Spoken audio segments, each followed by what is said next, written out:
हाय viewers, अस्सलाम वालेकुम। कैसे हैं जी आप सब? मैं ठीक हूँ।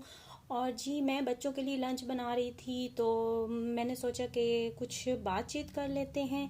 चलिए जी, आज मैं बना रही थी बच्चों के लिए लंच में मैक्रोनी, पास्ता। और पास्ता भी बनाएंगे और साथ साथ घर के काम भी स्टार्ट कर लेंगे और कुछ कर लेंगे जी गुफ्तगू। अच्छा, आज हम बात करेंगे हाजिर जवाब होने पे, होशियार होने पे, या अपनी बातचीत को के तरीके को हम कैसे बेहतर बनाएं ताकि हम लोगों के साथ एक अच्छे तरीके से बात कर सकें और लोग हमें बेवकूफ़ ना बना सकें। अच्छा, कुछ आदत हैं जो हमें अपनानी होंगी जिससे हम लोगों के साथ बातचीत करने के अंदाज को और अपने आप को कॉन्फिडेंट बनाएंगे और उनसे बात करने के अंदाज से आपकी इज्जत में भी बहुत ज़्यादा इजाफा होगा। चंद बातें हैं जो हम एक दूसरे के साथ रोज़ ही बात कर रहे होते हैं, लोग हमारे साथ बातचीत कर रहे होते हैं।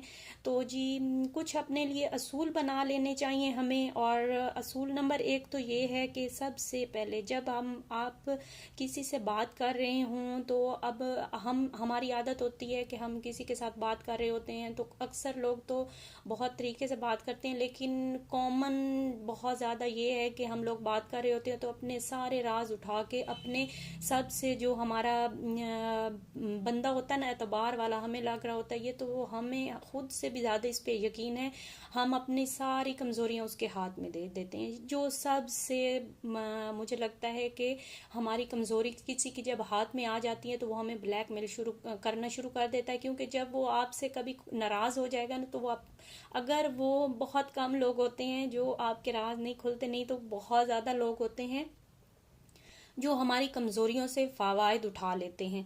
अच्छा जी, हमें अपने आप से एक तो अपनी बात किसी से भी मत शेयर करें, सबसे पहला असूल ज़िंदगी में ये बनाएं। और दूसरी बात, सवाल जवाब कर रहा होता है और कोई गलत बात हमारे बारे में कह देता है तो हमें शदीद गुस्सा आने लग जाता है। हमें थोड़ा सा तरीका अपनाना होगा कि हमें जब कोई हमसे फजूल बात कर रहा है तो हमें उसको गुस्से में जवाब नहीं देना चाहिए, बल्कि बहुत तहम्मुल से और बुर्दबारी से हमें अपने आप पे कंट्रोल करके, अगर हमारे पास नहीं है जवाब तो आप उसको इग्नोर करें और टॉपिक को चेंज करें, नहीं तो आप चुप कर जाएं। जो अगर हम गलत तरीके से बात करने से अच्छा है कि एक तो हम उसको इग्नोर ही कर दें।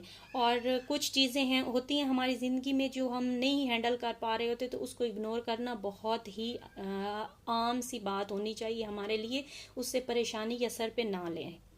और नंबर तीन, अगर आप सच्चे हैं लेकिन एतमाद से बात नहीं करते तो अगला बंदा आपको झूठा समझेगा। अच्छा, आपने कभी देखा है हम अपने इर्द गिर्द आजकल तो बहुत ज़्यादा सियासतदानों को आपने कभी देखा है झूठ इतने वो सलीके से बात करते हैं और कॉन्फिडेंस से बात कर रहे होते हैं हमें, जैसे कि वो तो उनसे तो बड़ा सच्चा ही कोई नहीं है। और अगर कोई सच्चा है और वो कॉन्फिडेंस से बात नहीं कर पा रहा तो वो उसका जो सच्चा है वो हमें झूठा लगने लगता है।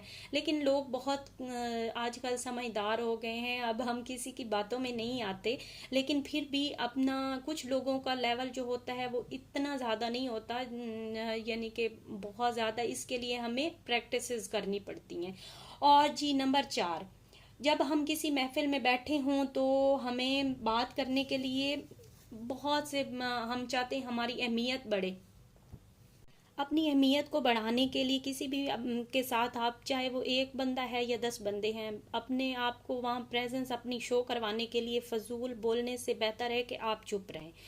क्योंकि फजूल बोलना आपकी जो है ना वो आपको आपकी अहमियत को वहाँ पे कम कर देता है, लोग आपको इग्नोर करना शुरू कर देते हैं, जिससे आप खुद भी, हमें भी शर्मिंदगी होगी, क्योंकि लोग जब हमें इग्नोर करते हैं, फजूल बोल रहे होते हैं तो लोग हमें इग्नोर करना शुरू कर देते हैं, जिससे हमारे अपनी इज्जत में कमी वाक़ होती है और ये इससे आप लोग आपको आपके पास उठना बैठना छोड़ देते हैं और लोग आपसे बेजार हो जाते हैं और लोग आपको नापसंद करना शुरू कर देते हैं।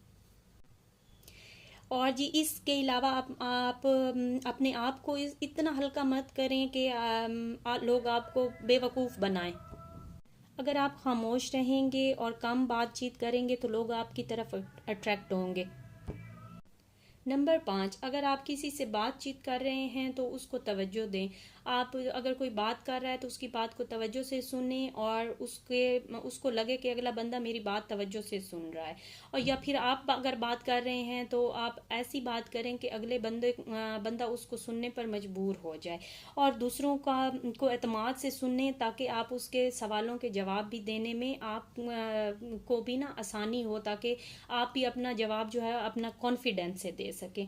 और नंबर 7, ऐसे लोगों से बातचीत कम रखें जिनकी ज़िंदगी का कोई मकसद ही ना हो, जो बहुत ज़्यादा फजूल बोलते हों, जो कोई जॉब भी ना कर रहे हों, या फिर ऐसे ही आपके हमारे इर्द गिर्द कुछ लोग ऐसे होते हैं जो बहुत ज़्यादा फजूल बोल रहे होते हैं, अपने घर पे तवज्जो नहीं दे रहे होते हैं, लेकिन उन्हें बातें करने का बहुत ज़्यादा शौक होता है। उन लोगों से थोड़ा दूर रहें और उन लोगों से बातचीत रखें जिनकी ज़िंदगी का कोई मकसद है, जो बातचीत करने में थोड़ा सा अपने आप को बातचीत करना आती है उनको, ताकि आप उनके साथ उठते बैठते आप अपनी ग्रूमिंग भी करें।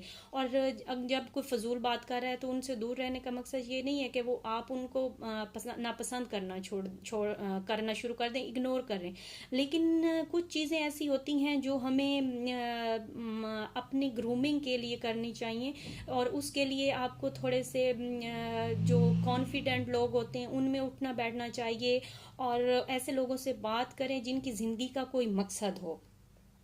और नंबर 8 पे हमें वक्त और इज़्ज़त, बहुत ज़्यादा मेल जोल आपकी अहमियत को कम कर देता है, इसलिए किसी के सर पर सवार मत हों, थोड़ी दूरी इख्तियार करें। क्योंकि जब हम हर रोज़ किसी से दिन में 2-2 3-3 बार मिलेंगे तो हम फजूल गुफ्तगू करेंगे, अगले का वक्त ज़ाया करेंगे, हम अपना वक्त भी ज़ाया करेंगे और अपनी अहमियत जो है ना उसकी नज़र में कम कर देंगे। तो अपनी अहमियत को बढ़ाएं, अपनी अहमियत को कम मत करें। नंबर 9, बहुत अच्छे मत बने। अगर हम में बहुत से लोग ऐसे होते हैं जिनको अच्छे बनने का बहुत शौक होता है, और ऐसे लोगों को लोग बहुत ज़्यादा यूज़ कर रहे होते हैं। आम अल्फाज में वो लोग हमें बेवकूफ़ बना रहे होते हैं और हमारा फ़ायदा उठा रहे होते हैं। वो समझते हैं कि इनको तो कुछ समझ नहीं आ रही होती, लेकिन हमें समझ सब आ रहा होता है उसके बावजूद भी। लेकिन कुछ चीज़ें हम मसलहत के तहत हमें करनी पड़ रही होती हैं। इतना सख्त भी नहीं बनना चाहिए और इतना नर्म भी ना बने कि अगला बंदा आपको बेवकूफ़ बना दे। इत्तदाल से चलें, हर चीज़ को इत्तदाल में रखें कि अगले को समझ आ जाए कि ये बंदा मुझे समझ रहा है, इसको मेरी बातों की मेरे समझ आती है। नंबर 10, सेल्फ रिस्पेक्ट, अपनी अहमियत को कम मत करें, अगले के पाँव में मत बीत जाएं, हर वक्त उसके इर्द गिर्द मत फिरें और अपनी इज़्ज़त नफ्स को कम मत करें। जब आप किसी अगले के इर्द गिर्द हमेशा घूमते रहेंगे तो वो आपको इग्नोर करना शुरू कर देगा। और अपनी अहमियत को बढ़ाने के लिए आपको अगले से थोड़ी सी दूरी इख्तियार करनी चाहिए।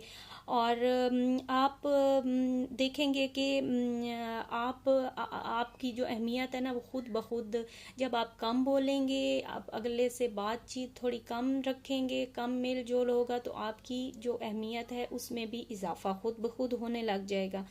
और जी, मतलबी लोगों को अपने इर्द गिर्द, हमारे बहुत ज़्यादा मतलबी लोग हैं आजकल के ज़माने में, बहुत ज़्यादा मतलबी लोग हमारे इर्द गिर्द पाए जाते हैं। जब लोगों को आपसे काम होगा तो वो आपको इतनी अहमियत देंगे, आपका ख्याल रखेंगे, लेकिन जब भी काम निकल जाता है फिर तू चल मैं आया, या आप कौन मैं कौन, बस वो वाली हो जाती है। लेकिन जब उनको कोई काम होता है तो वो इतने मीठे बन जाते हैं और बाद में आपको अहमियत भी नहीं देते। तो हमारे पास और भी करने के लिए बहुत कुछ है। लोगों से मेल जोल कम रखें, अपने बातचीत के अंदाज को बेहतर बनाएं, और जिससे हमें बहुत ज़्यादा फ़र्क पड़ सकता है। अपनी अहमियत को शो करवाएं, लोगों को इतनी ज़्यादा अहमियत दे के अपनी अहमियत को कम ना करें कि लोग हमें बेवकूफ़ समझने लगें। हम अच्छे बनने के लिए या फिर बहुत ज़्यादा अपनी क्या करते हैं, कहते हैं कि हम अपने दीन पे अमल करने के लिए हमें अल्लाह ताला के बताए हुए रास्ते पे चलने के लिए हम लोगों के लिए को बहुत अहमियत दे रहे होते हैं। लेकिन आजकल के लोग जो होते हैं ना, बहुत ज़्यादा मतलबी हैं। तो अपनी अहमियत को भी बढ़ाएं और अपने दीन को भी साथ लेकर चलें। 5 वक्त की नमाज पढ़ें, सच बोलें, लोगों के मामलात से दूर रहें, अपने घर पर तवज्जो दें। और अल्लाह ताला आपको और मुझे भी कामयाबी अता करे। और जब आप सच्चे दिल के साथ किसी के साथ अच्छाई कर रहे होते हैं तो अल्लाह ताला हमेशा आपका साथ देता है। ना बहुत ज़्यादा कठोर बने और ना बहुत ज़्यादा किसी के पाँव में बिछ जाए कि वो आपको पाँव के नीचे रौंदता हुआ चला जाए। और हमारी ज़िंदगी का मकसद एक मुसलमान होने के नाते एक दूसरे की मदद करना है, और मदद करना हमारा फ़र्ज़ भी बनता है। लेकिन मदद, अल्लाह ताला का भी फरमान है कि अपनी चीज़ों को छुपा के रखो, बहुत ज़्यादा उनको इस कदर दूसरों के सामने मत लाओ।